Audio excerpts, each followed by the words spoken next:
Welcome back to the channel, it's Gaaba, and finally the 100 kills within the storage town is complete, and now I've got some tips and tricks to show you guys how to get this done as soon as possible. Just like you, I was excited to see storage town return, however the spawn system's not the same. You'll spawn further and further, further and further and further and further back until you're in a different POI entirely. Then you make your way back into the town and you can get some kills. This video will contain just the best tips to make sure you get this done as quick as possible. This is the camo you unlock. It's on screen now. This is a gold camo for all of the weapons inside Caldera.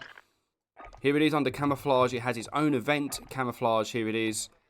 And if you didn't have a PS4, this would load instantly. There we go. PS4s. Brilliant. Great advertisement for them. And I didn't know this until just this moment. Quite a cool attachment available inside this actual event. It's known as a reticle called Scaled Snipe. Look at this for a reticle. Look at the PS4. Look how slow the PS4 is. I don't believe I'm still on this. Somebody contact Mr Beast to donate some money so I can get myself a PC or something. Here is the new reticle. Cut to mid-game. Here it is on screen. Hope you like it. Very, very clean. Nice. But that's a different challenge entirely. In order to unlock that reticle, you do need to finish this last challenge, which is to get 5 things from the black market. On the top right corner, you're going to see an advert for that. Click on there if you want to learn more about that. But for now, we're going to get some kills inside Storage Town. So the two major things is the class and playstyle versus how to regain and stay within the boundaries of the Storage Town. So step 1 is the class setup. Let me show you what I was using all the way through this challenge. And it really did sort of mold itself towards the end and which guns to use. And here it is here. So we're back with the NZ41. This has a burst fire option. Use it. At range, this gun is so good. You don't have to tap. You just have to hold it and it will burst, burst, burst and keep that all on target, giving them such little time to get out of the way. Aim high and you'll get them at range. It's quite good. There's a class setup for the AR. I was using Overkill, of course, for the close range weapons. If you've already unlocked this new gun, what's it called? The Macro. This is the blueprint you unlock in the Battle Pass. It's awesome, but of course any SMG will do while up close to anyone else that lands next to you. I was using this to level it up. Does a great job though, however. This gun is overpowered and will get a nerf anytime soon. It's literally a laser beam with those attachments. Scavengers are necessary because you're shooting so far away, you're going to shoot and shoot, shoot, shoot. Anyone that lands by, use Scavenger to get the extra ammunition and you get extra money. If you get a chance to visit a shop, you can buy UAV or maybe a self-revive, which should be helpful. Combat Scout helps people because there's a lot of walls and a lot of things to hide behind in Storage Town. So one little love tap will help you better understand their location. So make sure you're using Combat Scout. Throwing knife could be replaced with the proximity mine due to the vehicles in the area. Or Claymore to cover your backside a little bit. I was using throwing knives to save on a bit of ammunition. Plus I love throwing them. And stem because I need to get down and run forward. You'll see that in many of the clips in the background. So that was a class setup out of the way. Now what do you do in Storage Town to remain there and get as many kills as you can? I've got 20 kills here. It's a good class setup, and it made me realise this is actually the strategy to play. And using that NZ41 with the burst fire actually makes a big difference to getting people out of the sky. You must keep in mind there is a limit to how far Storage Town actually goes. I've not managed to pinpoint it exactly, however, I know that kills around the rocky area do actually count as something within Storage Town. So here's a map of Storage Town right now.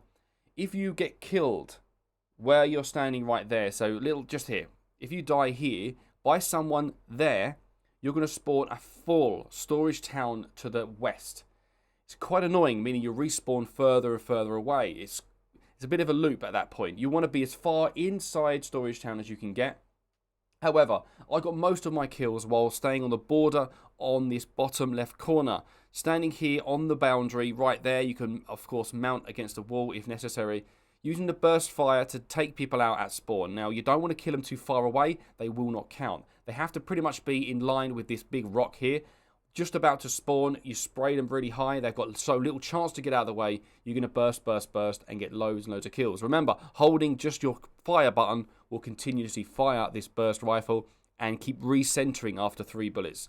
Really is good for long range. Not so good up close, of course, but long range, the damn thing is powerful. That was one of my other strategies. The first strategy I tried for a long, long time was actually landing to the right-hand side of Storage Town, just on the right-hand side up by this building up here. Sometimes there's a shop here to get UAVs and stuff, which is quite cool. There's a redeployment balloon. People often land there and fly up. You can take them out while doing so. But also, the most important thing is when you die, you're going to be killed by someone inside Storage Town. So you'll teleport above them and you can respawn back down on the right-hand side, remaining inside of Storage Town the entire time. One thing to remember is planes. I mentioned this in another video. Planes very rarely get you kills because you're in the plane far too high for it to count as inside Storage Town. Almost like there's like an oval shape around Storage Town. It isn't infinite height.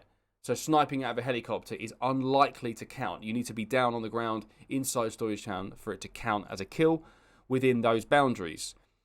This is the rock here. I got a lot of sniping kills upon this rock. Lots of kills here. Unlikely to be spotted by anybody, but once someone spots you, they're going to keep landing on you. It's then time to rotate to a new area of Storage Town. This bottom left corner being the area I got most of my kills. I got quite a few in each of the games I was in.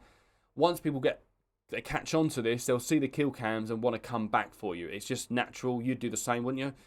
So you can rotate to the right hand side or go on top of the garages where there is something easily to mount on. Bear in mind your rear end is very, very exposed. Now you're going to see on the minimap this redeployment balloon, quite attractive down in the village. You'll get chucked further and further back and you can use this to get right to the top again. Of course, if I haven't mentioned already, this is of course done in solo. You may notice that in the bottom corner, which means you get to anchor yourself. If you've got teammates that die, you redeploy so far away that it makes it worth not even playing that particular game again. You'd have to redeploy by changing your strategy with a vehicle or helicopter. However, playing solo means you can actually anchor yourself within a POI.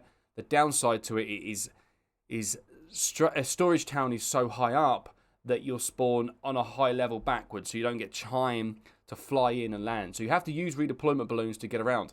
Even if it takes you to spawn down and fly up and zoom past the people on this big rock here, you can of course get past the campers, which are pretty much wasting everyone's time. They're not even getting kills towards this challenge by being on this rock. It's quite frustrating. So snipers are a good idea to get rid of some of those campers, but the long-range weapon of the NZ41 would be my recommended go-to. There's a lot of bold statements saying this will work and this won't work, but of course it is a difficult challenge, and backing out in the middle of a game of Caldera, which clearly is on the PS4, which takes forever to load, is not in my best interest. So I stay in and get as many kills as I can, making it very difficult to identify exactly what counts towards it. But I know for a fact that the last kill I got had to be within the boundaries, and that was on this wall here, looking up at the rock. I've said that already, but now you know. My name's Gaaba. I want you to subscribe, and good luck with the challenge. Let me know if there's anything else you want me to do a video on. Let's get back into Season 4 and have some fun. Because finally, I've done the 100 kills. Because I've been uncomfortably sitting in this chair thinking I could be doing so much better things in my life. But no, I did this challenge instead.